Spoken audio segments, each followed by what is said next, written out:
আশা করি তোমরা যে যেখানে আছো ভালো আছো। আমরা আজকের তৃতীয় ক্লাস নিতে যাচ্ছি। আমাদের আজকের বিষয়বস্তু চতুর্থ অধ্যায়ের মধ্যেই আছে। চতুর্থ অধ্যায় বাংলাদেশের সংবিধান, এবং ইতিপূর্বে সংবিধান প্রণয়নের উপরে আমরা আলোচনা করেছি। কিভাবে বাংলাদেশের সংবিধান প্রণীত হয়, বাংলাদেশের সংবিধানের বৈশিষ্ট্যগুলো আলোচনা করেছি। সংবিধানে রাষ্ট্র পরিচালনার মূলনীতি বিষয়ে আমরা আলোচনা করেছি। মৌলিক অধিকারগুলো নিয়ে আলোচনা করেছি। আজকের আমরা বাংলাদেশের সংবিধানের কয়েকটি উল্লেখযোগ্য সংশোধনী নিয়ে আলোচনা করব।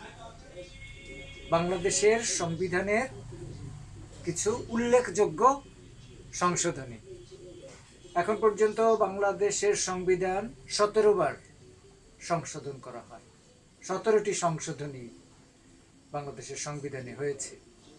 তার মধ্যে উল্লেখযোগ্য যেগুলো, সেগুলো আমরা একটা আলোচনা করব। যেগুলোর সাথে তোমাদের পরীক্ষার প্রস্তুতি জড়িত, সেগুলো নিয়ে আমরা আলোচনা করার চেষ্টা করব। আমরা চতুর্থ সংশোধনী এটা 25শে জানুয়ারি 1975। সংবিধানের চতুর্থ সংশোধনী হয়েছিল 25শে জানুয়ারি 1975। এখন এই সংশোধনীতে যেটি উল্লেখযোগ্য সেটি হচ্ছে রাষ্ট্রপতি শাসিত সরকার ব্যবস্থার প্রবর্তন এবং সমাজতন্ত্র প্রতিষ্ঠার উদ্দেশ্যে একটা একদলীয় ব্যবস্থার প্রবর্তন। বাংলাদেশের সংবিধান যখন প্রণীত হয় 1972 সালে, তখন বাংলাদেশের শাসন ব্যবস্থা ছিল সংসদীয় প্রকৃতির গণতন্ত্র। কিন্তু এই চতুর্থ সংশোধনের মাধ্যমে সেখানে সংসদীয় সরকার ব্যবস্থার পরিবর্তে রাষ্ট্রপতি শাসিত সরকার ব্যবস্থার প্রবর্তন করা হয়। অর্থাৎ রাষ্ট্রপতির হাতে রাষ্ট্র পরিচালনা সংক্রান্ত সকল নির্বাহী ক্ষমতা ন্যস্ত থাকবে। রাষ্ট্রপতি একাধারে রাষ্ট্রপ্রধান, রাষ্ট্রপতি একাধারে সরকার প্রধান। এবং এই সংশোধনীর আরেকটা উল্লেখযোগ্য বিষয় হচ্ছে একদলীয় ব্যবস্থার প্রবর্তন। উদ্দেশ্য একটা সমাজতান্ত্রিক রাজনৈতিক অর্থনৈতিক আদর্শ প্রতিষ্ঠা। এই একদলীয় ব্যবস্থা কোনোভাবেই স্বৈরতান্ত্রিক বা ডিক্টেটরশিপের সাথে সম্পর্কিত নয়। এটি মূলত একটা গণতান্ত্রিক সমাজতন্ত্র, যেখানে মানুষের শোষণ থেকে মুক্তি মিলবে, অর্থনৈতিক মুক্তি মূলত। কারণ ওই সময়ে আমাদের রাজনৈতিক পরিস্থিতিটা ছিল মূলত অনেকটা অস্থিতিশীল। আওয়ামী লীগ সরকার পরিচালনার ক্ষেত্রে বিভিন্ন বাধা, বিভিন্ন হুমকির সম্মুখীন হতে যাচ্ছিল। অনেক সন্ত্রাসী গ্রুপের ওই সময় আবির্ভাব ঘটে। আওয়ামী লীগের অনেক নেতাকর্মীকে ওই সময় হত্যা করা হয়। রাজনৈতিক ক্ষেত্রে একটা অস্থিতিশীলতা সৃষ্টি, আন্তর্জাতিক এবং জাতীয় চক্রান্ত চলতেছিল।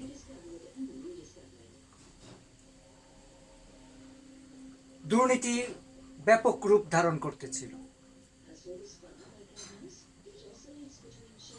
এই বাস্তব পরিস্থিতিতে মানুষের নিরাপত্তা, অর্থনৈতিক মুক্তি, জাতীয় সমৃদ্ধি, এই উদ্দেশ্যগুলোকে সামনে রেখেই মূলত রাষ্ট্রপতি শাসিত সরকার ব্যবস্থা প্রবর্তন করা হয় এবং একদলীয় ব্যবস্থা প্রবর্তন করা হয় এবং দলটির নাম বাংলাদেশ কৃষক শ্রমিক বাকশাল, বাংলাদেশ কৃষক শ্রমিক লীগ। লীগ মানে দল। এই নামে একটি দলের বিকাশ ঘটে এবং সমাজতান্ত্রিক আদর্শ বলতে যেটা বোঝায় সেটা হচ্ছে যে উৎপাদনের যে উপকরণগুলো থাকবে সেগুলোর মালিকানা হবে রাষ্ট্র। ব্যক্তি মালিকানায় যদি উৎপাদনের উপকরণগুলো থাকে সেক্ষেত্রে শ্রমিক শ্রেণী নির্যাতিত হবে। মালিক শ্রেণী শ্রমিকদের উপরে অত্যাচার নির্যাতন করবে।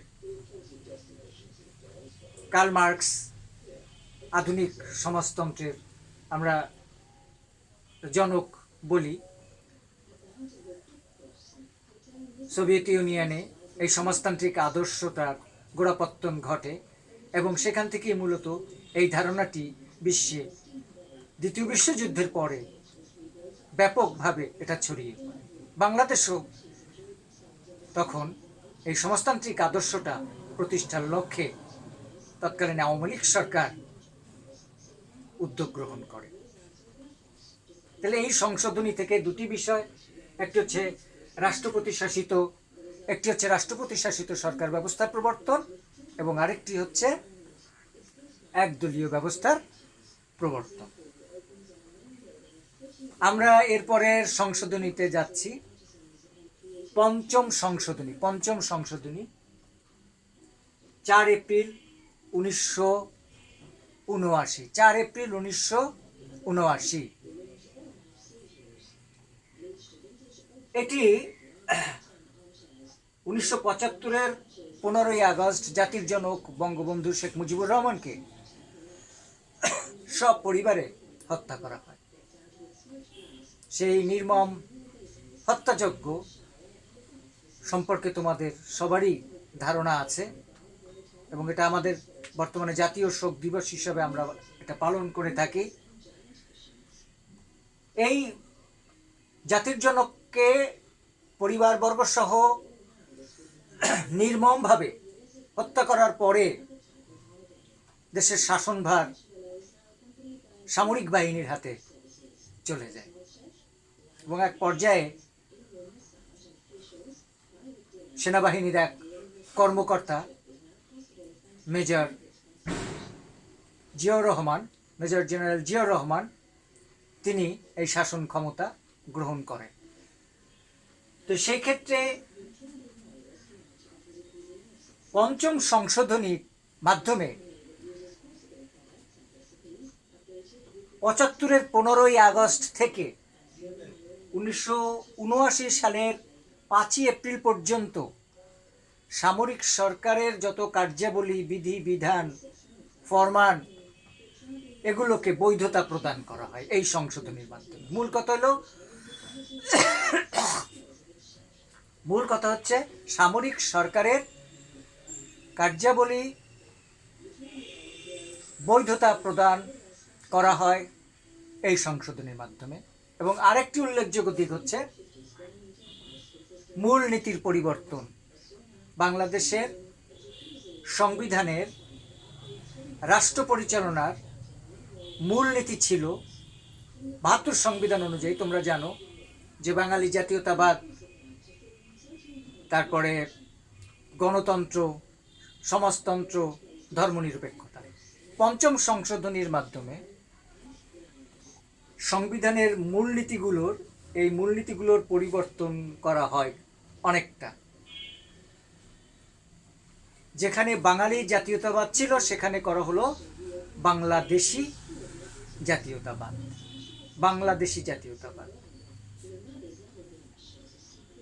ধর্ম নিরপেক্ষতার স্থলে বসানো হলো সর্বশক্তিমান আল্লাহ তাআলার উপরে পূর্ণ আস্থা ও বিশ্বাস।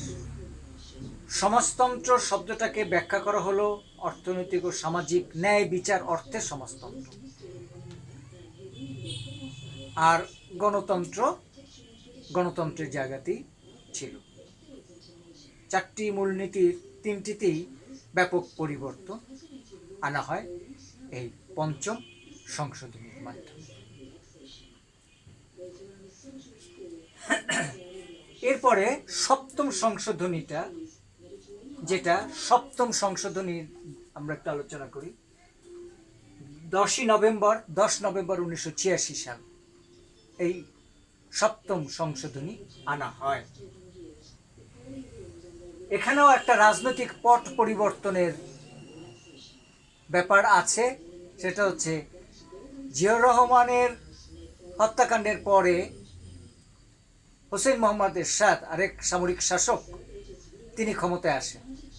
তার শাসনামলের আবার যে সামরিক ফরমান, সামরিক আদেশ নির্দেশ, এগুলোকে আবার বৈধতা প্রদান করা হয় এই সপ্তম সংশোধনীর মাধ্যমে। 82 সালের 24 মার্চ থেকে 86 সালের 9 নভেম্বর পর্যন্ত সামরিক সরকারের যাবতীয় কার্যাবলীর অনুমোদন দেয়া হয় এই সংশোধনীর মাধ্যমে। তাহলে এই পঞ্চম আর সপ্তম সংশোধনী মূলত সামরিক সরকারের শাসনামল কালের সকল কার্যাবলীর বৈধতা প্রদান। এরপরে আমরা দ্বাদশ সংশোধনীতে যেতে পারি। দ্বাদশ সংশোধনী 6 আগস্ট 1991। দ্বাদশ সংশোধনী 6 আগস্ট 1991। এখানে মূলত শাসন ব্যবস্থা পরিবর্তন করা হয়। চতুর্থ সংশোধনীর মাধ্যমে দেশে যে রাষ্ট্রপতি শাসিত সরকার ব্যবস্থার প্রবর্তন করা হয়েছিল, জিয়াউর রহমান তার শাসনামলে, হোসেন মোহাম্মদ এরশাদের শাসনামলে রাষ্ট্রপতি শাসিত সরকার ব্যবস্থাই বহাল ছিল। দ্বাদশ সংশোধনীর মাধ্যমে আবার সংসদীয় সরকার ব্যবস্থার পুনঃপ্রবর্তন করা হয়। এই সংশোধনীটার, দ্বাদশ সংশোধনীর মূল বিষয়বস্তু হচ্ছে দেশে সংসদীয় শাসন ব্যবস্থার পুনঃপ্রবর্তন। দ্বাদশ সংশোধনী। এরপরে আমরা চলে যাচ্ছি ত্রয়োদশ সংশোধনী 27 মার্চ 1996। ত্রয়োদশ সংশোধনীর মাধ্যমে নির্দলীয় নিরপেক্ষ তত্ত্বাবধায়ক সরকার ব্যবস্থার প্রবর্তন করা হয়। অর্থাৎ একটা অবাধ, সুষ্ঠু, নিরপেক্ষ নির্বাচন অনুষ্ঠানের লক্ষ্যে বিরোধী সকল রাজনৈতিক দলগুলো আওয়ামী লীগের নেতৃত্বে এই নির্দলীয় তত্ত্বাবধায়ক সরকারের দাবি তোলে এবং তৎকালীন সরকার এই দাবি মেনে নিয়ে নির্দলীয় তত্ত্বাবধায়ক সরকার ব্যবস্থা সংবিধানে সন্নিবেশিত করে। এটা একটি সম্পূর্ণ অরাজনৈতিক সরকার। একজন প্রধান উপদেষ্টা, অন্যান্য উপদেষ্টা নিয়ে এই নির্দলীয় তত্ত্বাবধায়ক সরকার গঠনের বিধান করা হয় এবং এই সরকারের সাধারণত 90 দিনের মধ্যে একটি নিরপেক্ষ নির্বাচন জাতিকে উপহার দেবে। এই তত্ত্বাবধায়ক সরকারের নীতি নির্ধারণীমূলক কোনো সিদ্ধান্ত গ্রহণ করার এখতিয়ার ছিল না। তার মূল কাজ ছিল একটি অবাধ, সুষ্ঠু, নিরপেক্ষ নির্বাচন অনুষ্ঠান করা। এই হচ্ছে আমাদের ত্রয়োদশ সংশোধনীর বিষয়বস্তু। এরপর আছে পঞ্চদশ সংশোধনী 30 জুন 2001। পঞ্চদশ সংশোধনী 30 জুন 1911 সালে এটি সংসদ কর্তৃক পাশ হয়। এই পঞ্চদশ সংশোধনীর মূল বিষয়বস্তু হচ্ছে পঞ্চম সংশোধনীর মাধ্যমে রাষ্ট্র পরিচালনার মূলনীতির যে পরিবর্তন আনা হয়েছিল তার পরিবর্তে আমাদের ৭২-এর মূল সংবিধানের যে মূলনীতি সেইটার আবার পুনঃপ্রবর্তন করা হয়। অর্থাৎ পঞ্চম সংশোধনীর মাধ্যমে রাষ্ট্র পরিচালনার মূলনীতির যে পরিবর্তন আনা হয়েছিল সামরিক শাসন আমলে, এই পঞ্চদশ সংশোধনীর মাধ্যমে সেটিকে বাতিল করা হয় এবং মূল সংবিধান যেটা ৭২-এর সংবিধান, সেখানে যে রাষ্ট্র পরিচালনার মূলনীতি ছিল সেটিকে আবার ফিরিয়ে আনা হয়। আরেকটি জিনিস এটার সাথে আছে, সেটি হচ্ছে নারীদের জন্য সংসদে 50টি আসন সংরক্ষণের বিধান করা হয়। নারীদের জন্য 50টি সংরক্ষিত সংসদীয় আসনের বিধান করা হয় এই পঞ্চদশ সংশোধনীর মাধ্যমে। তাহলে আমরা মূলনীতির যে পুনর্বহাল পেলাম, সেখানে আবার পেলাম কি বাঙালি জাতীয়তাবাদ, নাগরিকত্ব বাংলাদেশী এবং ধর্মনিরপেক্ষতাকে আবার ফিরিয়ে আনা হলো। ষোড়শ সংশোধনী 17ই সেপ্টেম্বর 2014। ষোড়শ সংশোধনী 17ই সেপ্টেম্বর 2014। এর বিষয়বস্তু হচ্ছে বিচারপতিদের অপসারণ ক্ষমতা পুনরায় জাতীয় সংসদের হাতে ন্যস্ত করার বিধান করা হয়। বিচারপতিদের অপসারণ ক্ষমতা জাতীয় সংসদের হাতে ফিরিয়ে দেওয়া হয়। এটি ছিল ষোড়শ সংশোধনীর বিষয়বস্তু। কারণ এখানে সুপ্রিম জুডিশিয়াল কাউন্সিলের একটা এক্ষেত্রে ভূমিকা ছিল, কিন্তু বিভিন্ন কারণে অনিবার্য হয়ে ওঠে যে বিচারপতিদের অপসারণ ক্ষমতা জাতীয় সংসদের হাতে ফিরিয়ে দেওয়া। কারণ জাতীয় সংসদ হচ্ছে জনমতের প্রতিফলনের জায়গা। জাতীয় সংসদ মানে হচ্ছে জনগণের প্রতিনিধিত্বের জায়গা। জাতীয় সংসদের কথা হচ্ছে জনগণের কথা, জাতির আশা আকাঙ্ক্ষার কথা প্রতিফলিত হয় জাতীয় সংসদের মাধ্যমে। যে কারণে মূলত বিচারপতিদের অপসারণ ক্ষমতাটাকে এই জাতীয় সংসদের হাতে ফিরিয়ে দেওয়া হয়।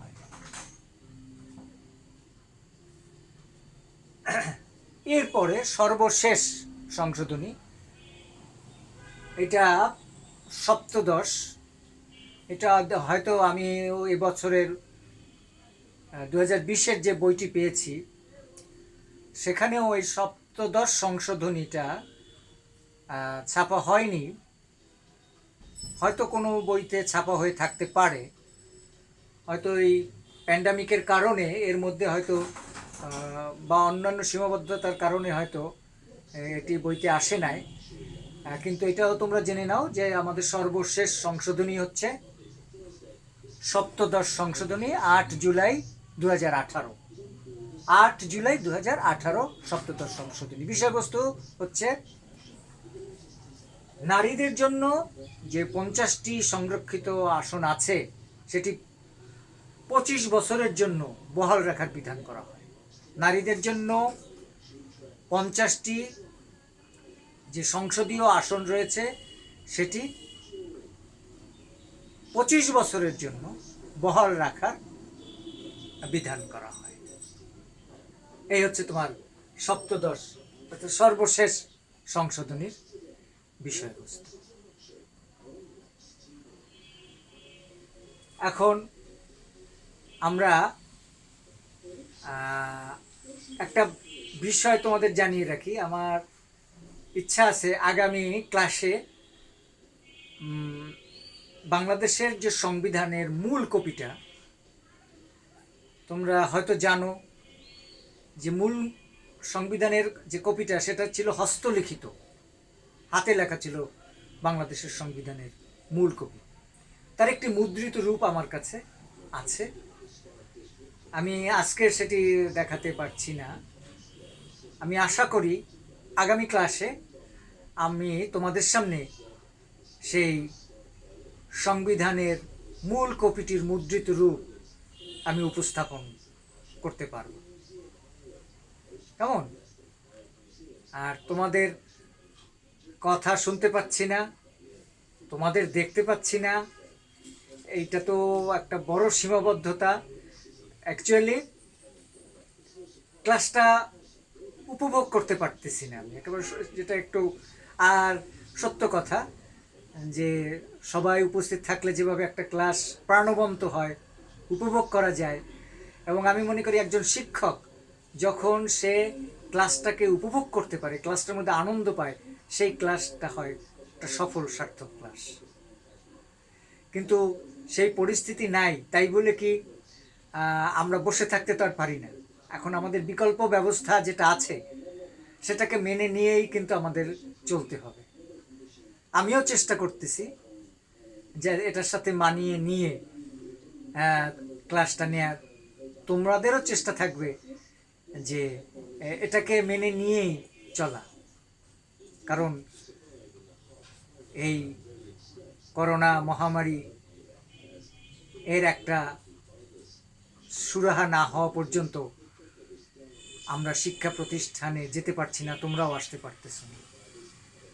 কারণ এখানে ব্যাপক ছাত্রছাত্রীর সমাগম হয়, এটা শিক্ষা প্রতিষ্ঠান অত্যন্ত ঝুঁকিপূর্ণ বলেই সরকার এই শিক্ষা প্রতিষ্ঠান বন্ধ রেখেছে। এটা অত্যন্ত ভালো একটা সিদ্ধান্ত, সময় উপযোগী এটা একটা সিদ্ধান্ত। আর তোমরা ঘরে থাকো কিন্তু মনটাকে ঘরের মধ্যে রেখো না, কেমন? তোমাদের বের হওয়ার ক্ষেত্রে সীমাবদ্ধতা আছে, সতর্কতা আছে, স্বাস্থ্যবিধির নানান প্রশ্ন জড়িত, কিন্তু তোমার মনটাকে ঘরের মধ্যে আটকে রেখো না, মনটাকে তোমরা ছড়িয়ে দাও, সারা পৃথিবীর বুকে মনটাকে ছড়িয়ে দাও, ডানা মেলে তোমরা উড়ে চলো, পৃথিবীর কোথায় কি হয় সেই খোঁজখবরগুলো নাও, কেমন? বন্দি মন, তোমরা বন্দি থাকো, মনটাকে বন্দি করো না। আশা করি আবার দেখা হবে আগামী ক্লাসে। সবাই সেই পর্যন্ত সম্পূর্ণ ভালো থেকো, এবং ঘরের বাইরে বের হলে মাস্ক পরবে, সামাজিক দূরত্ব বজায় রেখে চলবে, এবং বারবার হ্যান্ড স্যানিটাইজার দিয়ে হাত ধোবে। সবাই ভালো থাকো, ধন্যবাদ।